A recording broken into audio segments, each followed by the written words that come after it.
It was the debt recovery scheme that ruined lives. As a Royal Commission investigates who's responsible for Robodebt, former PM Scott Morrison took the stand.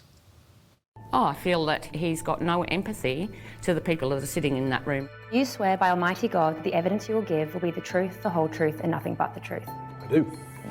Hands-on and in the hot seat. Mr. Commissioner, if I may. No, you may not, Mr. Morrison. Would you look at these documents and tell me if that's what you've been talking about?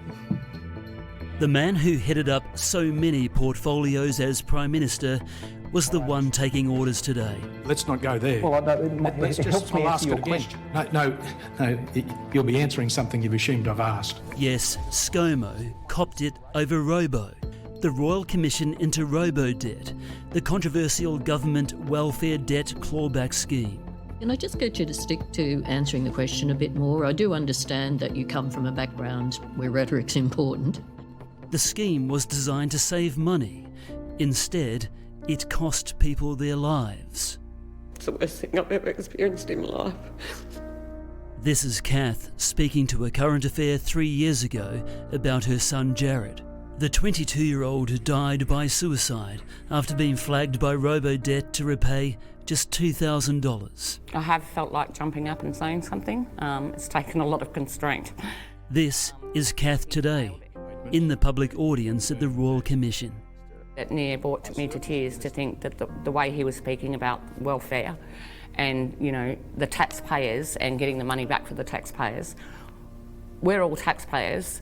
And, you know, most taxpayers have somebody that relies on that system.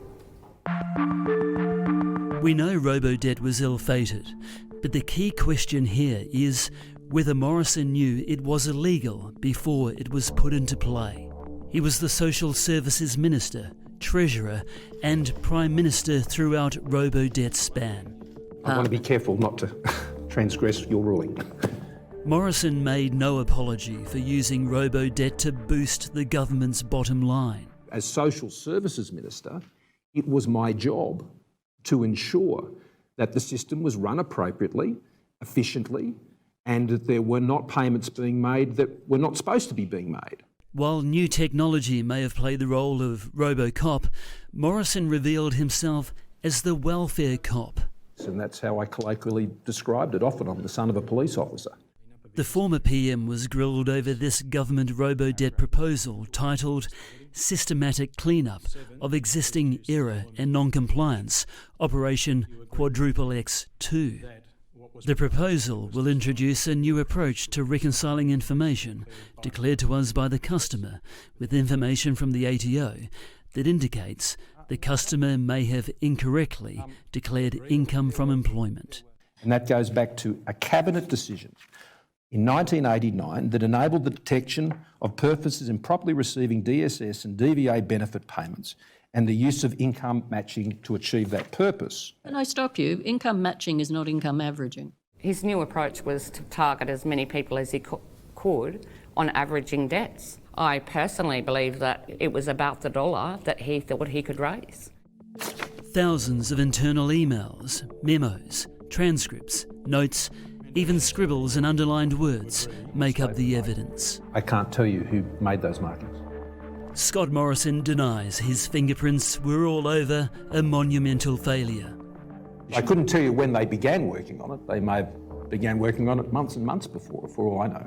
Morrison dug deep on detail, often earning a reprimand from Commissioner Catherine Holmes. Oh, please don't give us an example. I love it, actually. She does it much more diplomatically than I would be.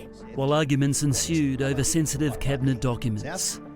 And these were form letters from I'm sorry, Commissioner. This is a matter that is trespassing into parliamentary privilege territory. Plenty more legal jargon to come, with family members of deceased loved ones like Kath just seeking some cut-through on one thing: justice. I would like some truth. I would like some stop dancing around the questions, tell some facts on the matter. I'm sure we're going to get to some of that. I'm available to the Commission. Well, you might not be available tomorrow. And if we keep spending time like this, it will take considerable time. I'm happy to be available tomorrow and the day after. And if you or someone you know needs help, there is support available. Contact Lifeline. The number is on your screen now, 13 11 14. That's 131114.